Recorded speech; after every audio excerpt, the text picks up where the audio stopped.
Grab that one. Copy that and send it to him. Close it.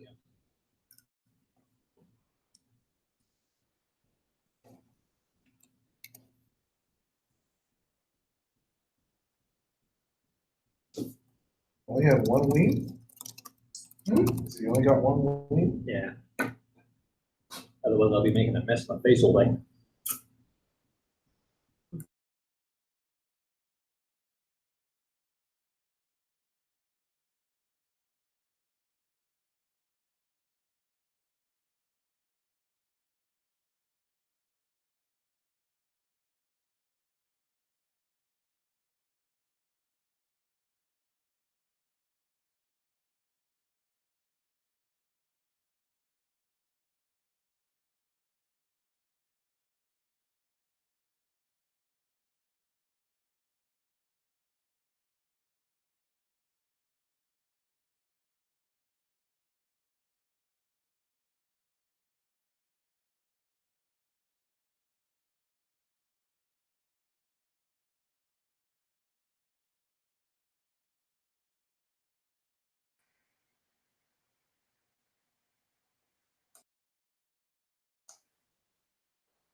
So Kirk, you're in here, right? I'm here now. Yep. Okay. Well, we're just getting the rest of the setup, dude. Awesome. Just a little bit. Sure. Thanks for your patience. Yeah, no sweat. How's the weather up there? And where you're in New Brunswick, right? Yeah, New Brunswick East Coast. Lately, it's quite nice. Getting to around 20 degrees Celsius. Not quite, but close anyway. So that's what's that times 2 plus 32? That's like, yeah, we're up and around, I guess, 65 to 75 Fahrenheit. Yeah, that's nice. Water for you guys. Thank you. I have any stolen ring. Fantastic. Okay, I'll mute the phone for now, or the setup for now. Cool, Sure, cool. okay. All right. Okay, holler if you need something, dude. Will do.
I really hate that stupid no camera thing.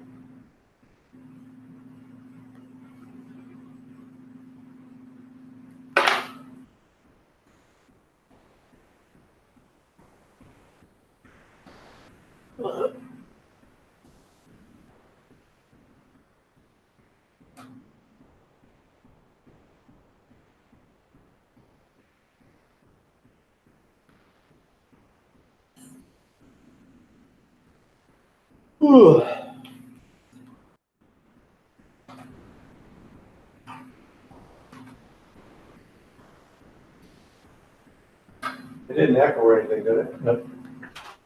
Kirk, I'll just switch on your mic to do a mic test. Can you talk to us quickly? Yeah, sure. I'm right here. How's it going? Make sure that you set the right volume. And then I'll mute you again. I apologize for taking control of that. No problem. Right. All right, you're good. Thanks, sir. Okay. Hey, how do we sound to you? Good. There's a background hum, but I guess that's like air conditioning or something going on. I'm not sure. I don't think we can do anything about that. Sorry about that. That's fine. We'll probably mute during the time when you're speaking, and then if we get a question, I guess we'll figure out some way to let you know. Sure. Yeah, you can just come off mute. I mean, whatever. Or it doesn't. The noise isn't really going to bother me. I can just talk through it. And if you guys do go on mute, then just come off for questions. Then I'll know when there's a question anyway, because I'll hear the noise pick up. So that'll work. Okay, sounds good, dude. So we are out of water bottles, so just let people know what they want. There's that, full water dispenser thing right there. We're waiting to see who else is going to show up.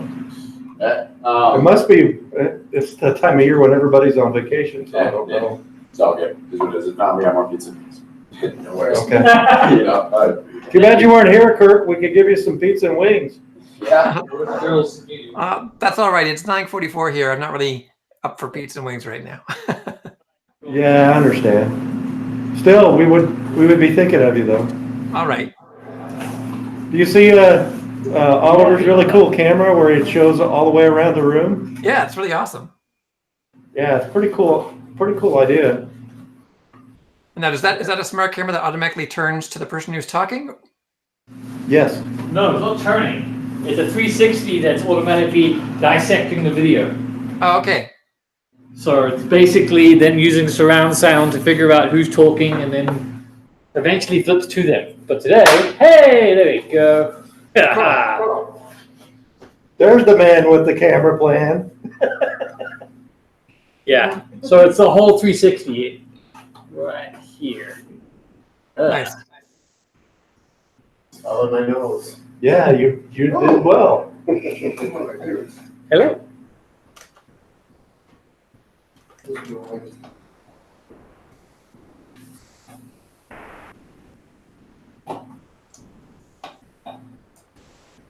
Where's the on-air button? I don't see it.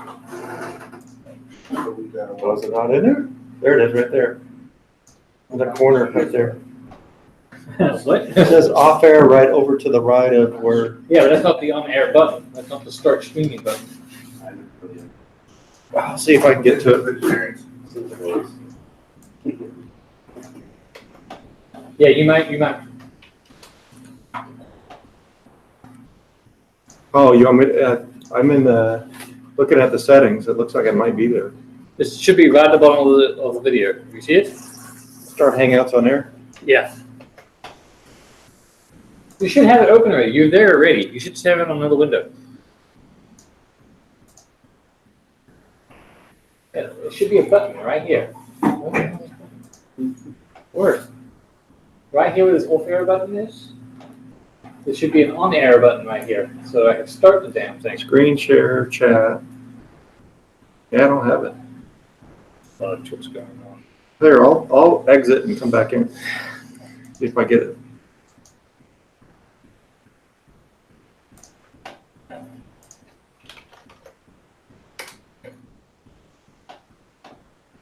Oh, you know what? We might be streaming. No, it says on-air.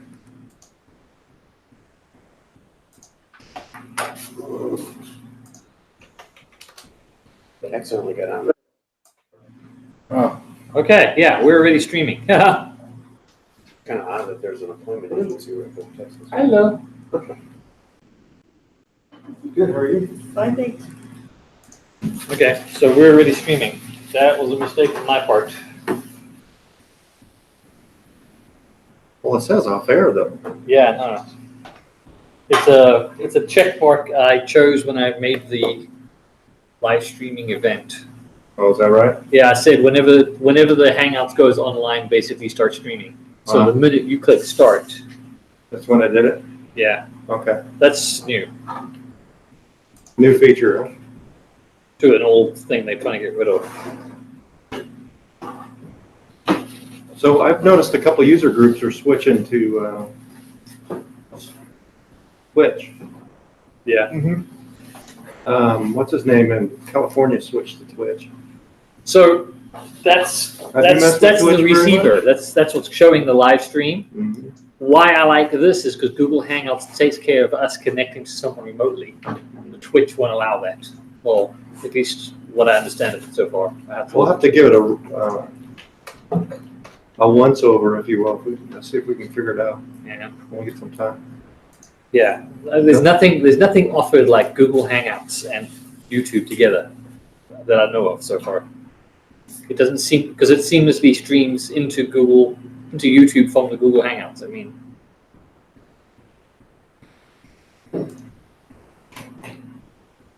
they want to get rid of it. Bloody useless Google people. Well, it could be a monetary thing for them. Who knows? They're a big company. That's an ego thing. When Google Plus came out and everything. Well, when big companies, they always cut on every penny. Yeah. So. What do they call Google employees when they're at Google? Googlers. Google ears? Oh, let me pull your Google ear. Googlers? Contract workers. Yeah. Well, that was good.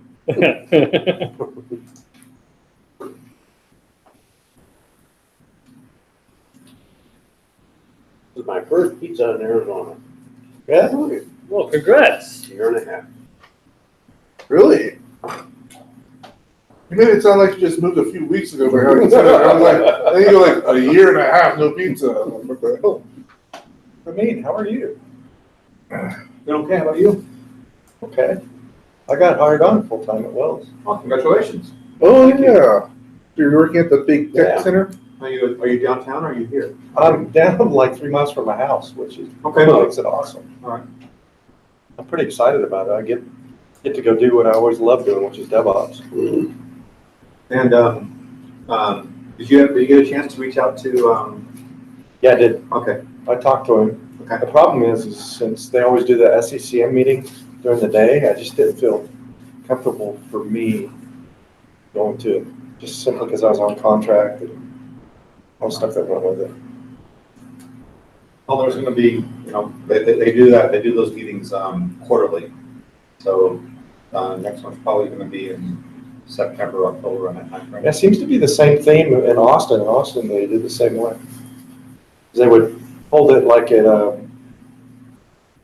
one of the big campuses there, one of the companies. Wasn't Microsoft, but was Dell? no National Instruments. They used to hold it at National Instruments. And I don't know if you're aware of them. Other than old IBM stuff, having burn it, and then down on the. Yeah, so NI was across the street on Burnett. Huh. So when you were coming down Mopac, and then on the right, and then if you kept going straight down Mopac, on the left was IBM. That's where the main now. Yeah, IBM is. Because you remember that big campus they had in front? It was all blank up there. Mm. It's all completely built up now. It's a great big mall, outdoor mall and stuff. They call it the Domain. It's huge. You'd be surprised how much it's grown there. That would be something to see. But this is street desert. What time have we got? I get to hear. It's almost, what is it, almost 10 o'clock where you're at, Kirk? Yeah, it's 8 minutes too. Man, it's past my bedtime, your time. Not quite anyway. 10:30 maybe. Well, I guess I'll go see if Brad's coming back in. If he's not, we'll get started. That way we don't keep Kirk up all night.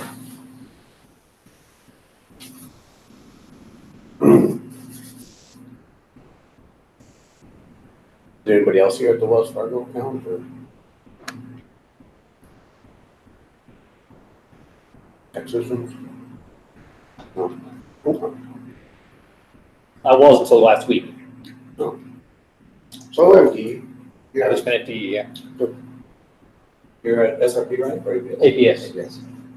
Oh. Oh, Do you live up that way or? Ask, but.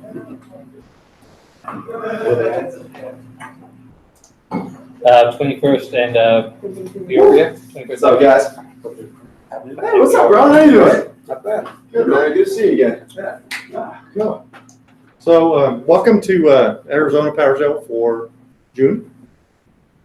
Our guest speaker today is Kirk Munro, otherwise known as Poshoholic. Oh. Very smart on the, well, you've taught me a lot, Kirk, at least on the language anyway, quite a bit when we have time to speak. But before we begin, what I'd like to do is turn the floor over to our sponsor who bought us our dinner this evening, and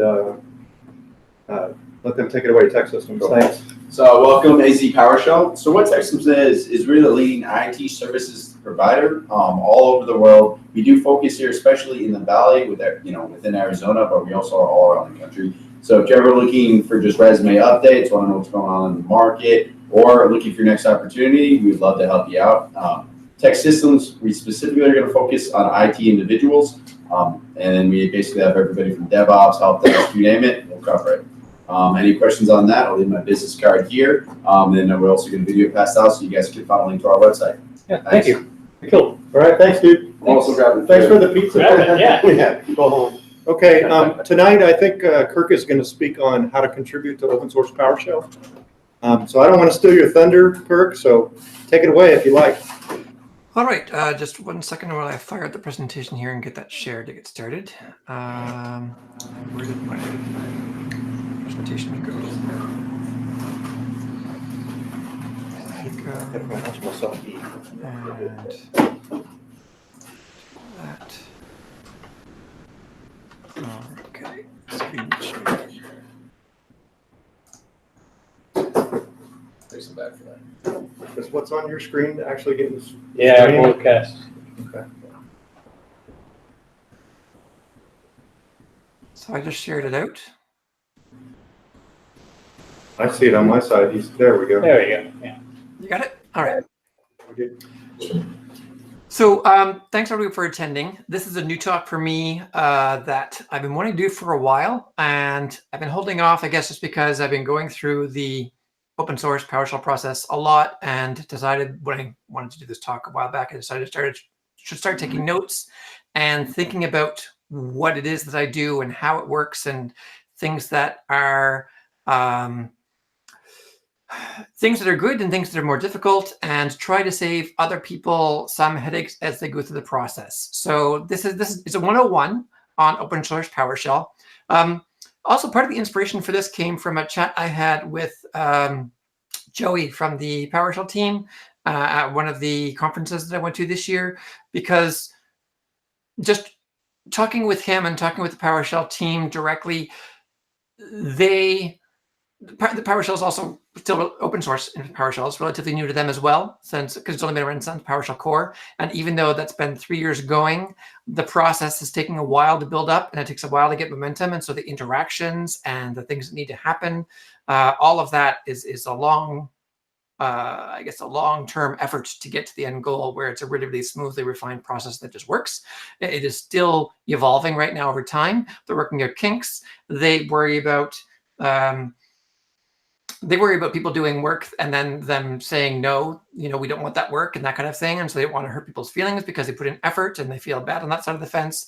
At the same time, they're working with a product that they're managing, and they need to make decisions based on the product needs. And so there's just certain things that are worth talking about and worth looking at before you get into open source, so that you go in with your eyes open, you understand how the process works today, and you can make the most impact and see how you can contribute if you do want to contribute. And the comment I put on the right there, because on the internet, no one can hear you scream. There are certain times where you can get very frustrated with the open source process. And when you understand how it works, it makes it easier to deal with those things. But anyway, that's why I threw that on there. It's not a scary process by any means, but there are just certain things that come up once in a while that make you that might rile your nerves a little bit, and it's worth knowing what those are all about. So let's get started. So who am I? You guys already introduced me. My name is Kirk Munro. I'm a PowerShell MVP. I'm a PowerShell contributor. I contribute open source to PowerShell, whether it's code or PESTER tests or docs or RFCs. I'm also an independent consultant. I've been doing consulting for 4-ish years now on my own. And it's just me, so I don't do it through another organization.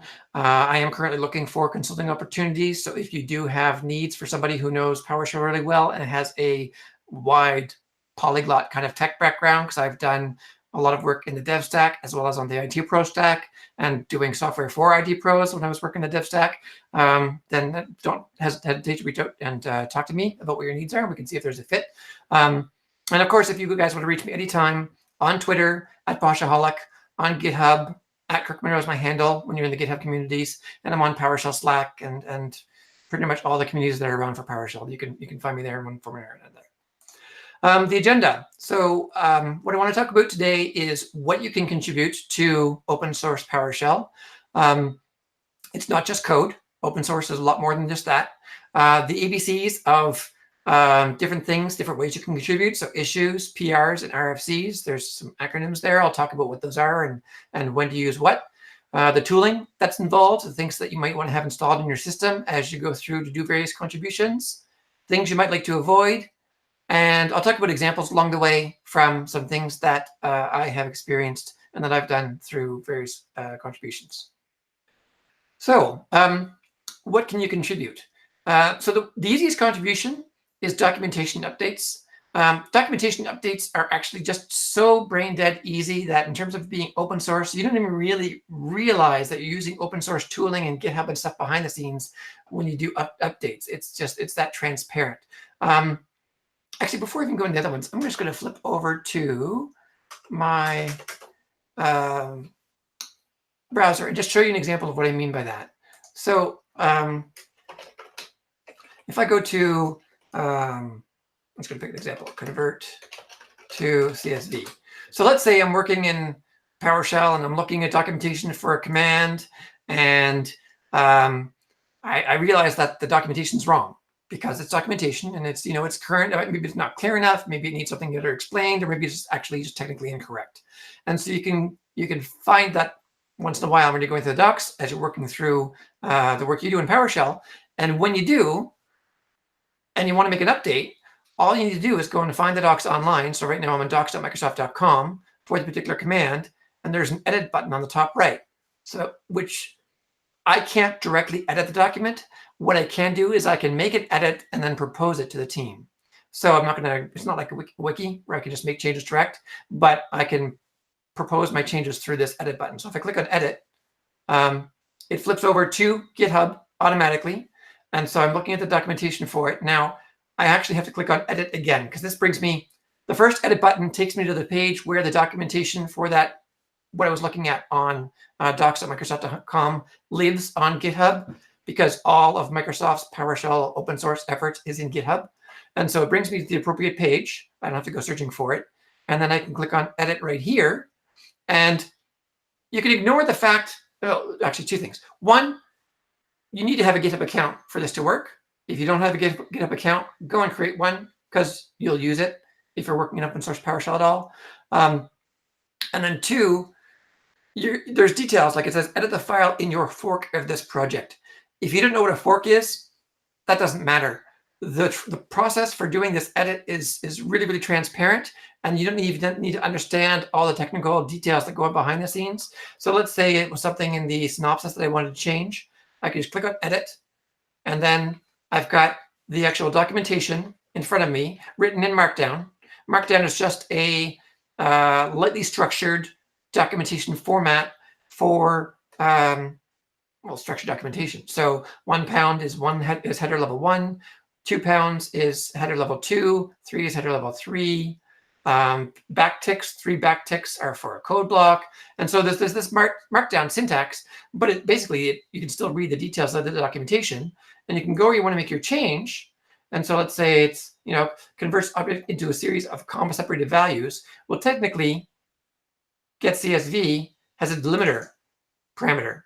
And so it's not necessarily comma separated values, right?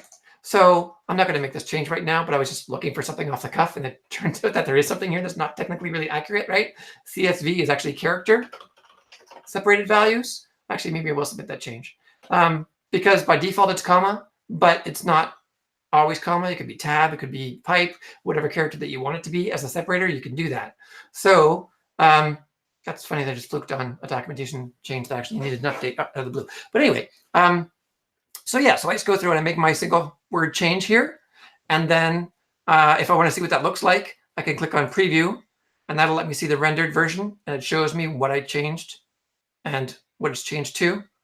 And so now that I've gone and made those changes, I can come down to the bottom of the page, propose the file change, and I can say for the file change, C in CSV is character, and I don't need to put an additional description, and then I can propose the file change. They have the right to reject it, and I should take that with no hard feelings, but technically it is character, not comma, and so I'll propose that change. And now so this is step 2. Step 1 is going through the process of proposing the change that you want to make, and then it brings you to this page where there's this create pull request, and all you need to do, you don't need to understand what it's doing. All you need to do is make a change, save it, put a little comment at the bottom like I suggested, and then say, okay, if you're good with it, the change that you want to make, then go and create the pull request. And a pull request, just so you're aware, this process actually used to be, or in some other documentation I've edited for Microsoft, is a bit more transparent, where the pull request just kind of happens automatically. In this particular repo, it's not quite as automatic, and it's going through the pull request process. Basically, I'm requesting Microsoft pull my documentation update into the repo. That's where the word pull request comes from. And so I can go through the bottom here and read through the comments. So if it's outside the reference folder, there's no need to fill this template. And I'm not in the reference folder. And I can see I'm not in the reference folder by looking up at the top of my window here. I'm in for the files. Wait a second, where'd my file list go? So, oh, sorry, actually, I am in the reference folder. So in that case, I do need to do this update. So you read the comments for the PR. It says if it's outside reference, I don't need to fill the template, but it is into reference. I can see the file I changed down here is into reference /6/PowerShell, Microsoft PowerShell utility. So I can get rid of that. And then there's some updates. So the versions of the document updated. Technically, this is all of them, because they've always had to be character separated format, not comma separated format. It's not fixing a specific version, so I don't need to explain anything. It's just fixing all of them. And the reason I don't need to do any of this stuff, because it's a full update. So I can just get rid of that. And so you read through this little template, you figure out what's needed. In this case, it's one update for all the documents that are out there, and I could go and create the PR. So that's without me understanding too much. I mean, I explained a little bit what a pull request is, but it's clicking a few buttons, filling in a few fields, and I just submitted a request to change a document in the Microsoft PowerShell repository. So I didn't want to go too far into that rabbit hole, but I just wanted to show you a quick example of a doc update. It's just about finding the documentation that you want to change, going through the edit buttons, making a change, and saving it, and then submitting your PR, and away you go. It actually only takes a few minutes, and when you're used to doing it, it can be really, really quick. Other changes you can make. Well, you can contribute issues. I mean, changes don't have to be changes to actual code or documentation. Changes can be simply you found a bug, or you have a feature request that you'd like to make, or you have questions about the way something works. Just go onto GitHub, and I'm going to jump back again. I'll do a lot of this, by the way, jumping back and forth just to show you what's going on. If you go to github.com/PowerShell, you're going to find there's an issues tab. And so any discussions you want to have about a bug or anything like that, or a feature request, you can just click on new issue. And here you can see I can submit a bug report, or a documentation issue, or a feature request, security issue, all these kind of things. And so they kind of tell you what you need to do, and you click on the button to get started. And so let's say I think I found a bug. It gives me a template with comments, and so I can read through this stuff here. it says it's only for PowerShell Core 6. That's worth calling out because Windows PowerShell, which is version 5, is not open source. PowerShell Core 6 is open source. And if you didn't hear the announcement, coming down the pipeline is PowerShell 7, which will be the successor to both Windows PowerShell 5 and PowerShell Core 6, bringing them both back under one PowerShell, and it'll just be called PowerShell, not PowerShell Core. So PowerShell 7 is the successor of these two individual PowerShells. And so even if you find a bug, and even if it's not going to be fixed in the product today, it's worth logging it. It's worth letting somebody know about it so that it's fixed later, so you can get advantage of those fixes going on. Because hopefully, if you're working on DevOps and doing a lot of PowerShell work, you're going to be doing it for a long time if you enjoy it, and you're going to want to see those fixes come in as you upgrade to newer versions. So this is only for stuff in PowerShell Core 6 now and PowerShell 7 later, not for down level PowerShell, because they don't do bug fixes for that. They do security fixes for that if there's major security issues, but that's it. So you come in here and there's a little template you fill out, steps to reproduce it, expected behavior, actual behavior, and so on. And so you just follow the template and you can preview to see what it looks like at the end and then submit your issue. And so that's kind of how the issue process works. You can also do, you saw feature requests were in there and questions. You can also do code, and code is not just C#. There are PowerShell modules that are written in just PowerShell. So they're using advanced functions and PSM1 files. And so you can contribute to those if you see bugs that you want to fix and you want to do some changes there. Although, if any of you guys went to the PowerShell and DevOps Summit North America this year, or if you watched the online presentation, Don Jones talks a lot about tooling and the kind of tools that we need to know and think about as DevOps practitioners and IT pros and developers, and the kind of we really need to know a lot of tools, not necessarily all in great depth, but we need to know about a lot of tools in a certain amount of depth so that we can use the right tool in the right situation. And I think C# is really, really worth learning, even though C# is a development language, and I'm doing air quotes here you can't see.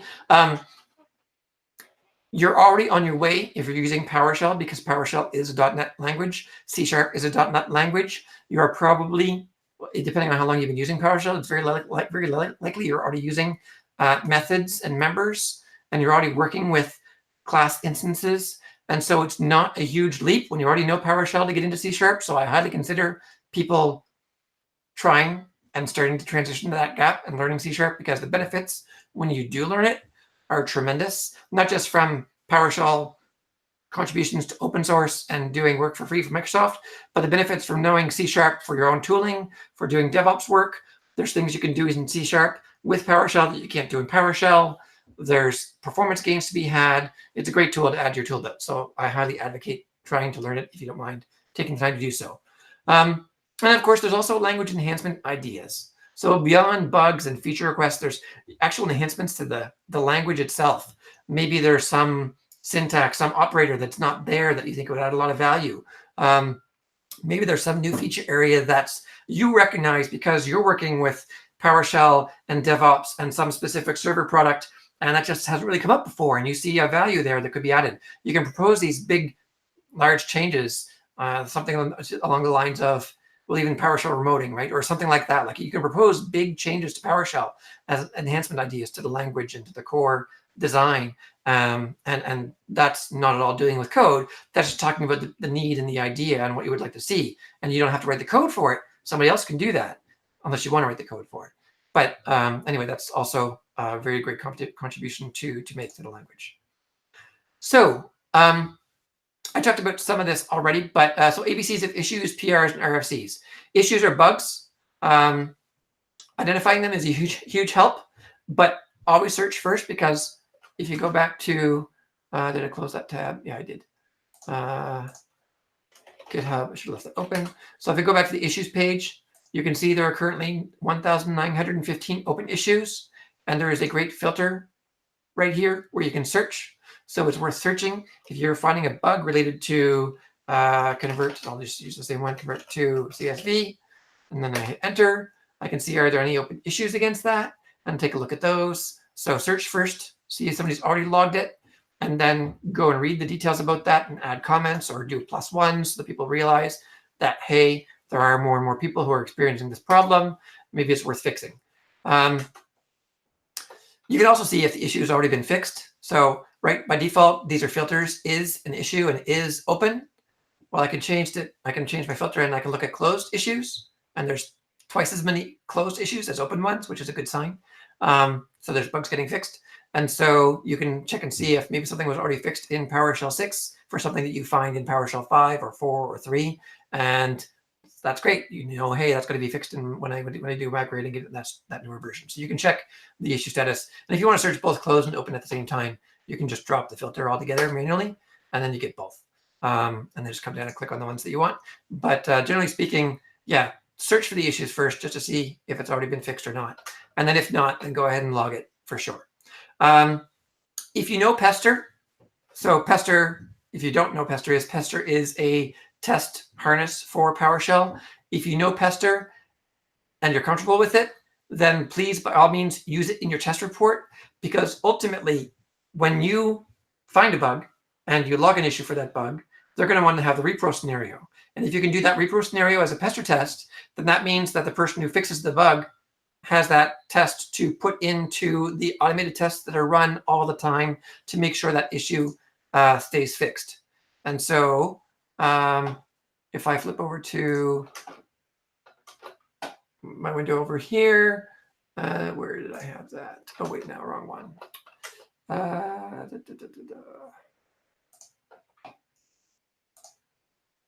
So this one right here. So this is an issue that I logged, and I wrote the actual test scenario, the reproduction scenario, as a test, Pester test, so that way whoever goes and fixes this can just take this and copy it and paste it and drop it into the Pester tests, and away they go, and save some time and effort. And then make sure that it's clearly articulating what the actual issue is as well. So if you can do that, then great. If you can't, don't worry about it. Just throw in your PowerShell commands. If you look behind the scenes in this, if I go edit it, this is just a block of code right here, and I can put in whatever code I want. Doesn't have to be a Pester test. Just drop in your commands to reproduce it here and share that with the team. But if you can't do Pester, then that's great. Feature requests, sharing your ideas for commands for the language. So I talked about that. Questions, not tech support questions, because the PowerShell GitHub repo is not the place to ask, how do you do X in PowerShell? There are places for that. The Slack channel is great for that. But if you want to ask why something's working in a certain way because you're working on something and you think it looks like a bug and you kind of think, hey, this looks like a bug here, I want some more eyes on it. Well, that's okay to go and take that into an issue, because if it's not actually a bug, then they can close it out. But you can get the discussion. And oftentimes when somebody's wondering why something's working a certain way, if it's wonky, if it's not quite working the way you expect, those will lead to a documentation update because the docs weren't clear, or a bug, or a feature request, or something along those lines. So that's fine. But don't go and ask why something's working a certain way without searching for it first. So LMGTFY, let me Google that for you. Don't go and do that. Make somebody else Google and share with you links that you can find on your own. Whoops. Now, PR. So PR, as already mentioned, pull requests. It just comes from Git, and it's about requesting they pull your changes in. You can do doc updates. I already showed you one. You can do code changes, which are bug fixes, features, or just adding Pester tests. RFCs, that's the third one. So RFCs is request for comment. Requests for comments are for large sweeping changes to the language, to the design of PowerShell. They're for breaking changes, because sometimes PowerShell does need to take on a breaking change because something just wasn't done right. Those kind of changes need to go through the RFC process so that people have time, because RFCs have a window of opportunity for people to comment on them. And so usually it's a minimum of 30 days. It might be longer, depending on the RFC. And so if you have a large change, go through the RFC process, fill out the form, and again, it's just marked down, and people can add comments, and you can discuss it and figure out if it's worthwhile, and they can point out mistakes, things you need to look for, and you iterate, and it's basically working with a draft with the community people to help work it out. Now, in terms of whether or not to RFC, well, the question's more, to issue or to PR or to RFC.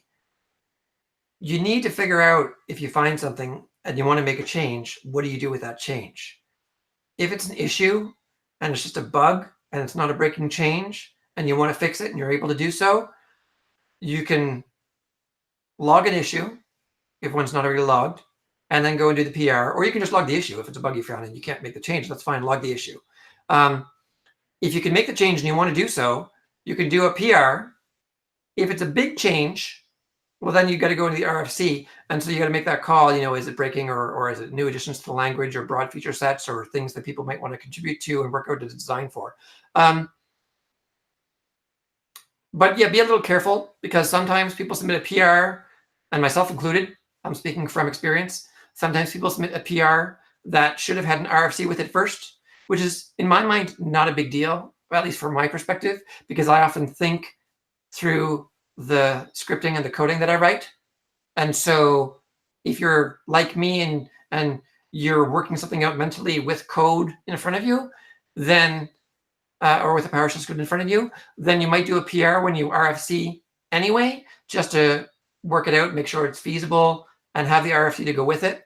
And as a benefit, if you have a PR already with your RFC, somebody who wants to take a look at it can go and look at it right away, try it out, download the bits and see how it works. But whether or not you RFC, that's whether or not you submit a PR is up to you. You don't have to. You can just do the RFC route.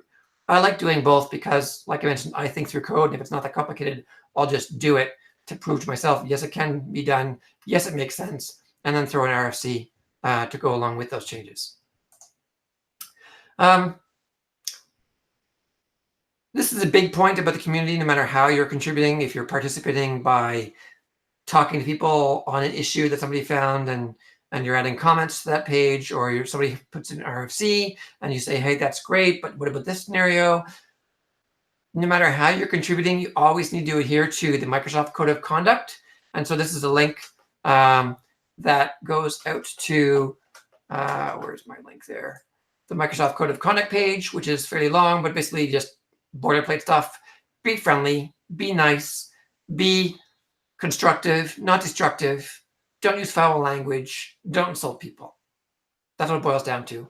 And it's okay to disagree. Not everybody has to be in agreement with one another. And so, yeah, so just make sure that you take care of that, because there are discussions that get heated. There's a lot of passion involved in the work that is done on this sort of thing. Don't take stuff personally. And I like this sign. I can almost think I should have it on my wall because I need to remind myself once in a while, because people can get the hair riled on the back of your neck and make you very frustrated as you're going through the process sometimes. And so just don't be afraid of it. Just work through it and keep it professional, and it's all fine. If you do find somebody being unprofessional, you can call it out, and Microsoft PowerShell team will step in and say, hey, follow the code of conduct, keep it polite, keep it professional, and just try to correct the course of the discussion. But offensive behavior is not tolerated at all. Yeah, and so there's people out there who you think are trolls. So make sure to keep yourself in check, even when people are being very aggressive and not constructive in their criticisms of the work that you do. As far as tooling goes, if you're doing doc updates or creating issues or RFCs, the doc update you saw, I did it online. I didn't have to download anything. I just went through and clicked a bunch of buttons. Creating issues or RFCs, that's the same. Participating in discussions, it's all online, GitHub work. You don't need any extra tooling. For everything else, if you want to contribute pester tests, if you want to update something in a module, if you want to work on PowerShell code in PowerShell Core, then you're going to need Git for sure. You'll need Visual Studio or Visual Studio Code, most likely. That's not an absolute must if it's just doing pester tests. You can use PowerShell ISE for some stuff. But because or just native PowerShell for that matter. And then, of course, pester if you're doing testing. Now, as far as Git goes, if you guys haven't started using Git already for your own work, especially in the case of DevOps, when you're doing code changes, hopefully you're working with some kind of a repository where you're pushing your DevOps scripts into that open source repository. It doesn't have to be Git-based, but if it is, great. If you're not doing that, consider it and It's, in my mind, the most important tool to learn from aside from PowerShell when you're working with PowerShell. Whether you're working with, I put open source, but working with PowerShell period, because you really want all your scripts to be committed into some repository. There's tutorials that are out there. You can go to try.github.io, and there's a bunch of resources available if you don't know it. And I threw on my slides here a cheat sheet that I use. So these are the Git is basically, the syntax is basically Git, some verb, and some arguments. These are the verbs and descriptions of those verbs that I use the most.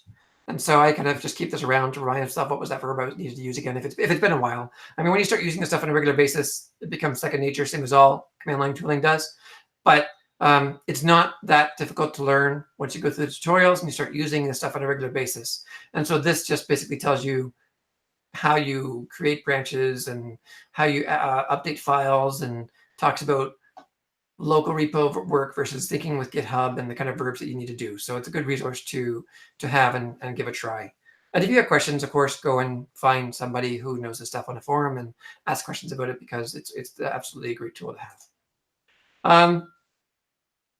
2 days ago, I was working on a PR, and so I mentioned I'm a consultant at the beginning, and when I have some downtime, or even just in my evenings, just because I'm a geek and I like to tinker with code, I like to work on the PowerShell debugger, and the compiler and the parser, and some of the low-level init stuff. And I've done a whole lot of work with PowerShell debugging, and I've done presentations on PowerShell debugging, and I was working on some PRs, and one PR in particular.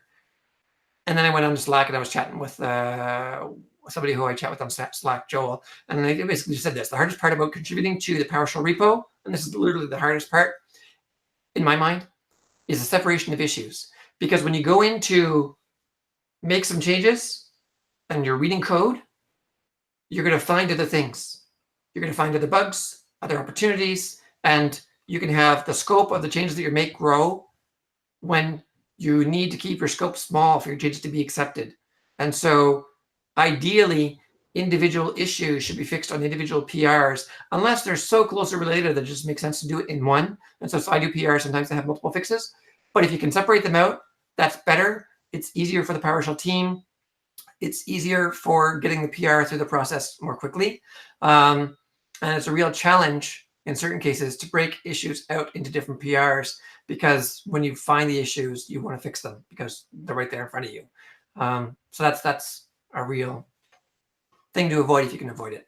Try to keep your issues small and focused, and just fix what you need to fix. Also, don't do a ton of work before verifying that it's worth the effort. So I've heard some people who have contributed PRs. Basically, they did something, they thought it was hugely valuable, they took the time to write the code, the tests and everything, they submit the PR, and it gets rejected. And I've had PRs that get rejected. And if you put your time and your effort into something and it gets rejected, that's just part of the process. The PowerShell team does not have to agree to take changes that you make, and they might have very valid reasons for not doing so. And you shouldn't take it personal. And the best way to avoid that is talking to people early and create an issue, or go on to Slack and chat with people and have discussions and make sure that it's worthwhile going through and verify and doing that fix before you actually go through and do the fix. Because you don't want to spend your time and then get frustrated and say, well, I did all that work and they didn't take it, and so just walk away from the process. That's not helping. That's not really helping anybody. And so I hope that most people can avoid that altogether. Before I go into some, I can show you some specific examples of some of the things I've done. Some resources that are going to help you. So github.com/PowerShell/PowerShell. That is where PowerShell open source is for PowerShell Core 6 today. That is where PowerShell, as far as I know, that's where PowerShell open source will be for PowerShell 7. I know they've already started doing PowerShell 7 early builds. The one came out just recently. If you want to download it and try it out, I saw that they had a blog post about it. Another one that's important is the PowerShell RFC process. This one's actually really key. This is probably much more important than PowerShell, and it's much more important. Well, not much more important. It's equally important in terms of if you're finding bugs and you submit bugs. The RFC process is important if you use PowerShell. And you guys obviously do because you're in a PowerShell user group talk. Because you should know what changes people are proposing to the language that you're using. And if you have some comments to share back on that, some thoughts, maybe it's just a thumbs up saying, yes, I agree with that, that's great. Or maybe you think that's not a good idea. Go into the RFCs that are there and contribute while they're open for comment so that you avoid something being done that could have been avoided by having people contributing.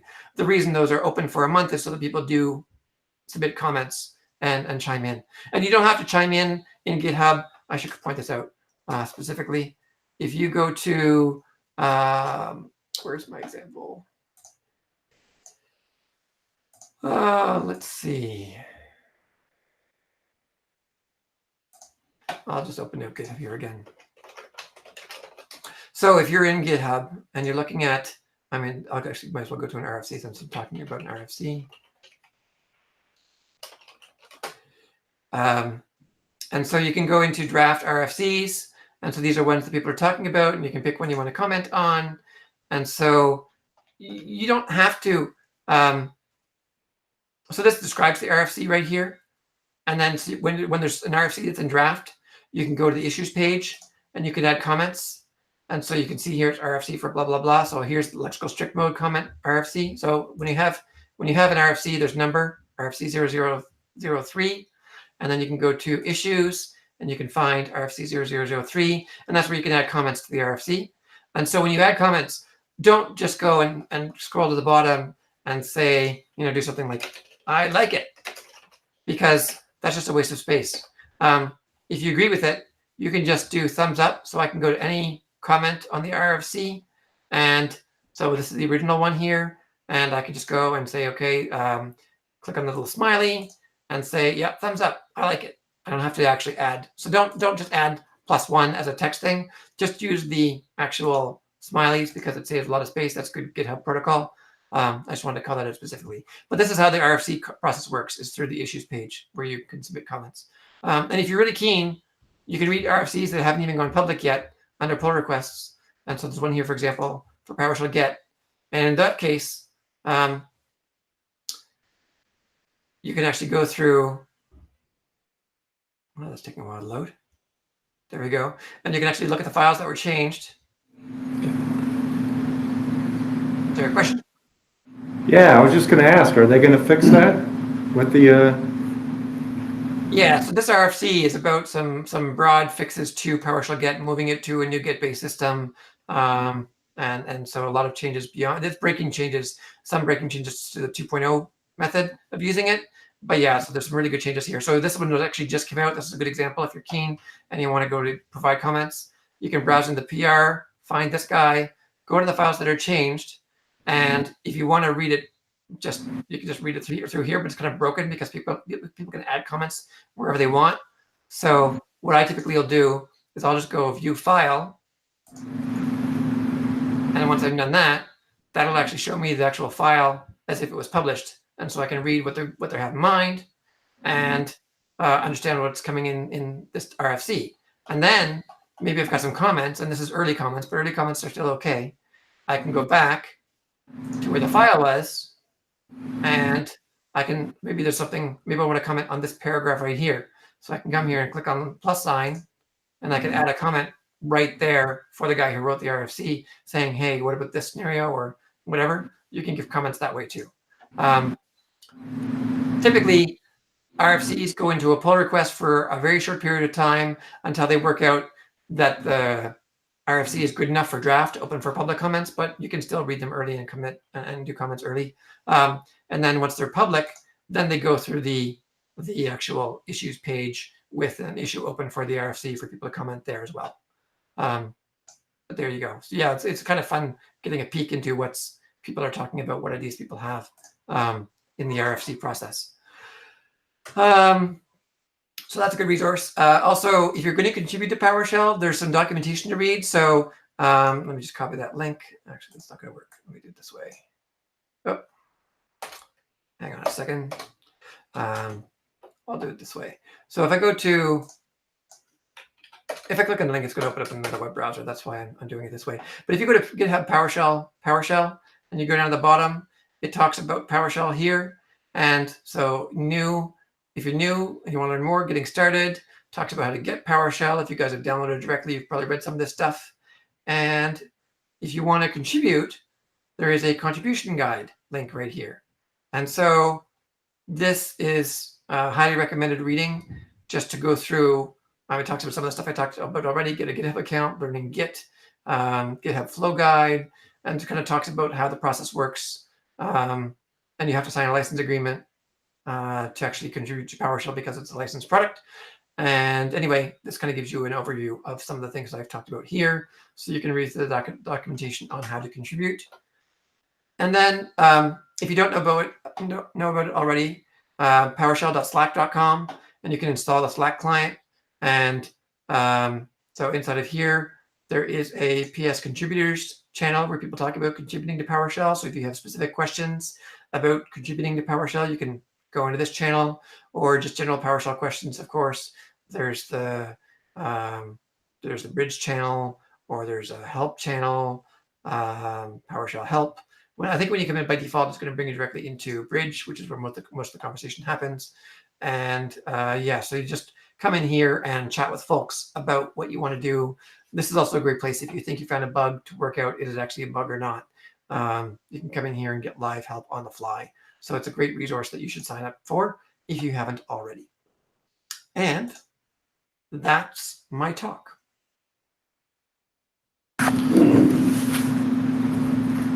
So, any questions around the room? Not me. This is completely new to me, so I didn't know this was an option. So, Really? Yeah. So very informative. Thank you. You're welcome. It might seem, and since it's completely new to you, you might find it intimidating as you go through the process. I'll send these slides out to so that you guys can get them and download them. And yeah, don't hesitate to go and ask questions either directly to me. But if you reach out to me directly and I'm busy, I might not get back to you right off the bat. But you can reach me and a whole lot of other people by going on Slack, or by going into find if there's an issue that you want to reach out to me directly for inside of. Actually, that's worth mentioning. If you're looking at the PowerShell repo itself, and there's an issue you're looking at, and you have a question, or maybe something that's related to something I was talking about somewhere, then you can actually tag somebody. So you can go into an issue, and when you're going to leave a comment, you can just like a GitHub tag or whatever.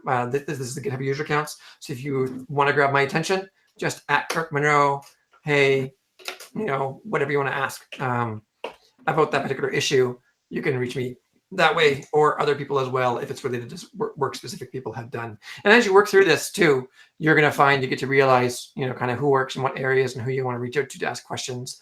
And there are key people who monitor issues all the time anyway. And so even if you don't reach out to somebody, there are people who are reading these things all the time, and they will thank you for your suggestion or come back with questions if there's questions, and reading it and understanding it. There are people that's all they do, is they just spend all of their time reviewing code inside of the PowerShell repository. I mean, I don't know what they do for their day jobs, if they have day jobs or if they're retired and that's all they do.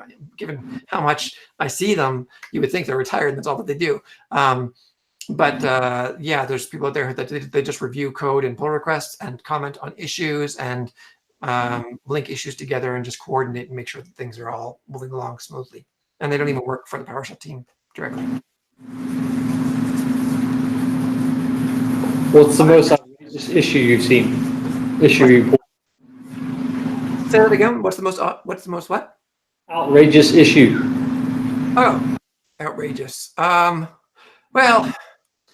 I guess it depends on how you define outrageous. Some issues have been around for a long time, and it's about time that they get fixed. And I think that they're outrageous that they're not fixed. So from that perspective, there are just certain things that I run into that I'm like, why is this still a problem today? It doesn't make sense. A good example of that is, well, things related to error handling. PowerShell has error handling challenges when you get into the weeds.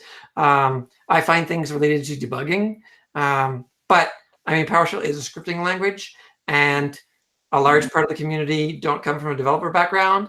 And when I go and I do talks on debugging, I mean, granted, I go and do talks on debugging at certain conferences where people are hardcore PowerShell people. And so I'll get like half the room that'll raise their hand when I ask, who actually uses the debugger and uses breakpoints. Instead of, which is actually significant. I mean, that's great that we're at that point. And if you don't use the debugger, you should.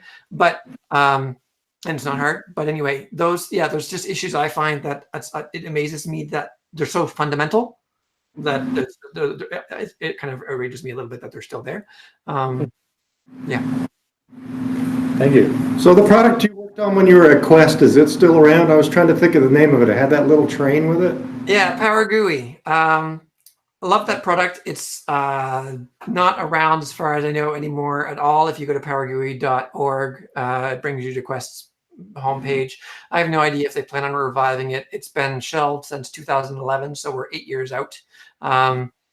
It's a great product, and I think it was well ahead of its time, and would love to see some kind of a revival of it. But yeah, it's I haven't seen it around in a long time. It's funny. I still get people who come up to me and say, thank you for the work you did on that product. And I mean, like, this is 8 years beyond when they twilighted the thing. And when I moved on to other work. And people still come up and thank me for the work I did on that. And some people still say, I still use that tool today because they still like it as their PowerShell editor, which, to be honest, that kind of makes me cringe a little bit because it's based on PowerShell version 2 and they had support for version 3, but they didn't do anything for versions 4 and 5 and 6. And I'm worried about people using down-level PowerShell. But if that's what they're using and that's what they have to use because of work requirements, then great. So yeah. Well, for me personally, it was the first thing I ever used to transition from VB script into PowerShell. So I made it easier. It has a very special place in my heart. There's few products that I've worked on through 20 years of working in tech, 22 years of working in tech now, that really I felt like were great products that I really loved. And that was definitely one of them. Yeah, well, hats off to you, man. I just wanted to mention it. I didn't know if anybody realized that. You ever use Power GUI? Did you ever use it? Heard of them. Yeah. I have heard of it, but I guess I've been around a little while. It was, for you guys who don't know, it was actually two things. It was a script editor, which was much more functional than PowerShell ISE when PowerShell ISE first came out. And this dates back to days when Microsoft was not open source and not as community supportive as they are today. And so internally, they were not allowed to use Power GUI and they had to create their own tools. At least this is some of my understanding. And so they had to create PowerShell ISE. Whereas these days, if they hadn't had ISE and PowerShell was more progressive like they are now, I think they would just have adopted community tools rather than going and creating competing tools with them, because there were some great editors out there that were much, much further ahead than PowerShell ISE was when they first built it, but they had to build it because of policies internally. And then the other side of it, not the script editing side, it also had an admin console, which worked like MMC, except you could create your own admin UI, and it was 100% driven by PowerShell. You didn't have to write any C# code or anything. You would just right click on the tree and say, okay, I want to add a node, and here's the script that should be run when I click on this node. And you can add an icon so you can make it look pretty. And so you can have a tree called services with a little service icon. You click on it, it runs get service. And then all of that data that comes back would be presented in a nice UI in a list view that has filters and sorting. And then you could click on items, multiple select inside of your tree, kind of like you could do a grid view, and you would have actions that you could take. So stopping a service, starting a service, and so on. And so you could build UIs on top of PowerShell functionality very, very easily. And that's that one thing. The closest thing I've seen to that, I guess, is probably Adam Driscoll's PowerShell dashboard that he has out. Yeah, that's pretty nice. He did a demo for us of that. 2 months. Yeah, 2 months ago. Yeah, it was really nice. Yeah, it's a pretty awesome tool. Really cool stuff. It's cool that he actually was able to start his own company too. Yeah, he's actually another ex-Quest guy, and so he actually he started out with PowerShell contributing Power Packs, because we used to run these contests for who can contribute Power Packs for Power Packs were basically our version of an MMC snap-in. or extension points for, you could also create add-ons for the actual script editor. And so we had this little contest where people could win prizes, and he contributed some back in the day. And then later on created PowerShell tools for Visual Studio based on some of what was done with Power GUI, and then grew that, and he keeps investing. And so anyway, that's where his path went from Power GUI to doing the PowerShell dashboard, which I'm jealous of, because I think the PowerShell dashboard is really awesome, and would like to work on it as well. But anyway, that's what that is. Okay. Well, thank Other you. questions? So Tom, Yeah. is this live streamed, or do you record this and then post afterwards? Live streamed. It's live streamed. Okay. And so if there's questions from anybody watching it online, I don't I know. haven't seen any yet. I've been looking. Yeah, we asked, but nobody's. I'll ask again. All right. How many people online? I don't know. Do we have 3 people on? Hey, Kirk, if you want to send me a link to where you posted the slide, I'll add it to the AZPosh webpage where we list who our speaker is. Sure. Yeah. I'm just going to throw it up on GitHub in my GitHub repo, and I'll do that right after this is done. And then I'll send you a link to that so that people can download it. Super. And I'll just link to it once you give it to me. Great. Nope, no questions. Okay. Fair enough. So thank you guys for your time. I appreciate it. And I hope you enjoyed this. And of course, if questions come to mind after this is said and done, you know how to reach me. Yeah, I'm glad this went a lot better than the last time we did this. The last time we had Kirk, we were in the Microsoft store. Oh, yes. And I had to hold the speaker up somewhere so everybody could hear him. It was really wonky. Microphone Never next to the forget speaker, yeah. I'm glad it was so much better this time. Oh, yes. Kirk, we really appreciate it, man. Thanks a bunch. We'll let you go. Thanks, guys. Bye, man. Thank you. Ciao. Ciao. Can you make your own Git environment? GitHub? Git, yes, you can Git. GitHub. So when you log in to Git, you can check in all your code, and it used to be that if you wanted a private repo, you used to have to pay for it. So let's say you make a bunch of scripts and you only want you to be able to see the scripts, then you can make it private.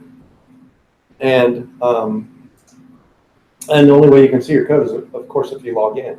Otherwise, you can open it up and let everybody see it and contribute your scripts to whomever. But I mean, say you don't want to do that and you want your own private Git environment at your company. Can you build one? Wells Fargo has one, yeah. Oh, okay. They have Git. If you go to github.wellsfargo.com, there's one there. I can show it to you. Yeah, there's GitHub Enterprise, which is for, you can have totally isolated for GitHub repository, or you can work with GitHub public, well, not public necessarily, but you can have private repos that nobody has access to, but they're in the GitHub public cloud as well. And then there's also Bitbucket, which is an Atlassian product. Or GitLab. GitLab too. GitLab is actually more competitive, yeah.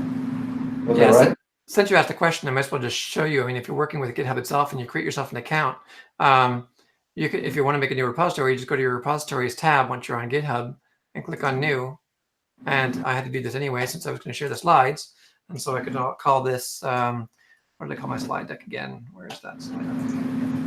Yeah, so I can just do this open source PowerShell 101.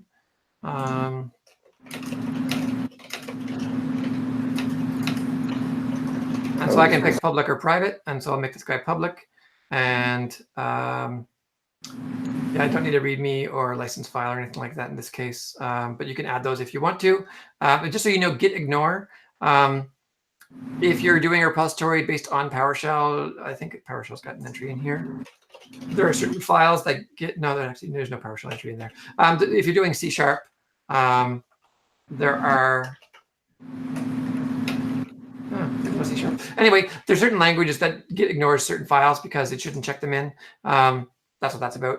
And adding licenses, if you're doing open source work and you want to pick the open source license you have, you can pick that here. But in my case, it's just I'm not going to bother to throw a license on there because it's just a slide deck.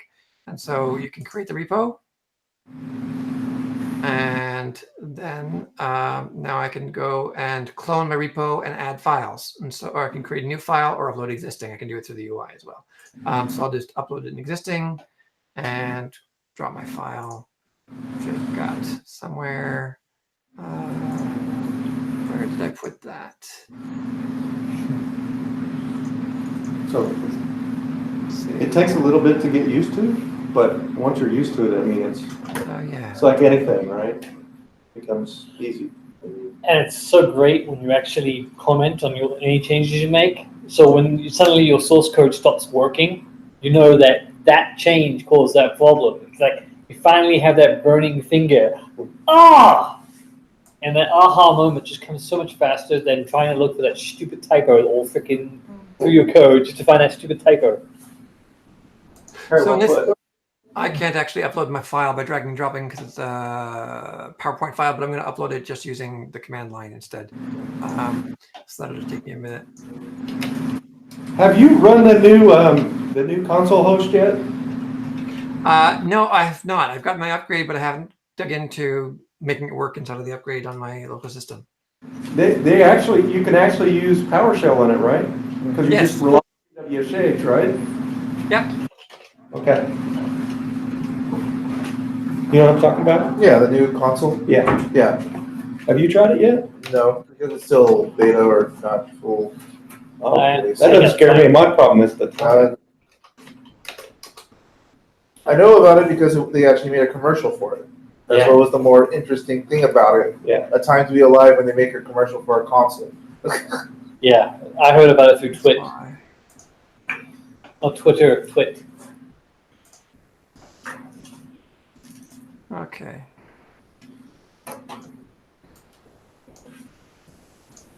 So.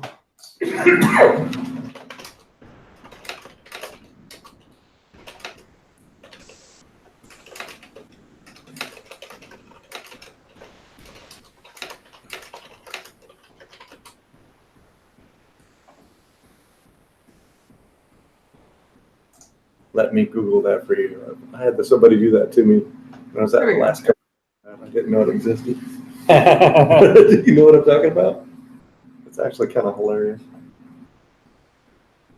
LGMT, that acronym. Yeah.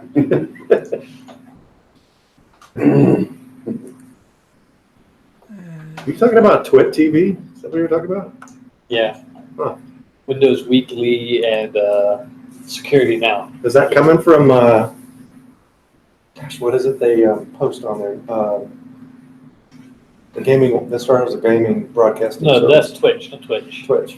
No, that's just strictly gamers playing stuff. And Well, because Visual Studio does a lot of their broadcasts on. yeah, that's new. That's good. ASW goes to Yeah, Twitch is, AWS. Oh, AWS, okay. But that makes sense because Amazon owns Twitch. yeah, So, just purchased it. yeah. No kidding. Yeah. Well, just about 2 years ago. What? Something A like year ago? that. Yeah. It used to be Justin TV, and then it became Twitch, and then Yeah. the Spotlight. So Twit TV is just a bunch of talking heads, techno guys who basically tell you the news, dissect it, and it makes it easier to get to know what the hell's going on. I'll have to go check it out. It's the Yeah. replacement for Twitter, so to speak? Not. No, it's audio. It's audio podcast. Okay. So you basically, I listen to it at 1.5 times the speed, so I go,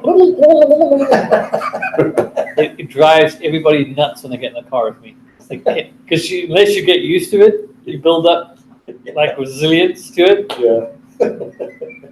That's funny, dude. That explains so much. We know more about you than we wanted to know. Yeah, actually. Yeah. Are we still broadcasting? Yeah, we're still broadcasting. Okay. So I just sent you, by the way, Tom, a link via Skype for the slide deck that's uploaded as well. Okay. I'll look for it. So here, so this is Windows Weekly, and this is what I listen to. Like, Right. But remember when they introduced Bing and they called it a decision engine and we all made fun of that? We're like, oh, what does that even mean? It's not a search engine, it's a decision engine. Yeah, so what they were trying to say was, like, Dude, go anywhere to get you geek. So this app called Overcast, it basically will take all the spaces of time in between people talking Yeah. and compresses it. So Wow. they even talk faster because it just basically Wow. sucks out the air out of All the pauses? yeah, all out the of the pregnant pauses. Yeah. As That's well as nice. picking it up. Yeah. I mean, that's one thing that drives me about audio and video. Oh yeah. You gotta sit there and wait for the Yeah. timing and yeah. Do they cut out guttural sounds? No, but there is a machine learning framework out there that's doing that. They It cuts out guttural sounds? cuts out those things, yeah. I wonder if it does a count. A what? A count of how many guttural sounds somebody would make. Possible, yeah, have to. Would replace that speed, it sounds like something sick.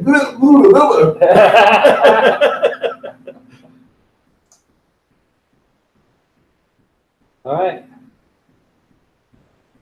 Should I stop broadcasting since I can't stop it without closing this window? Thank you, Kirk. Thanks, Kirk. No sweat, guys. Thank you very much.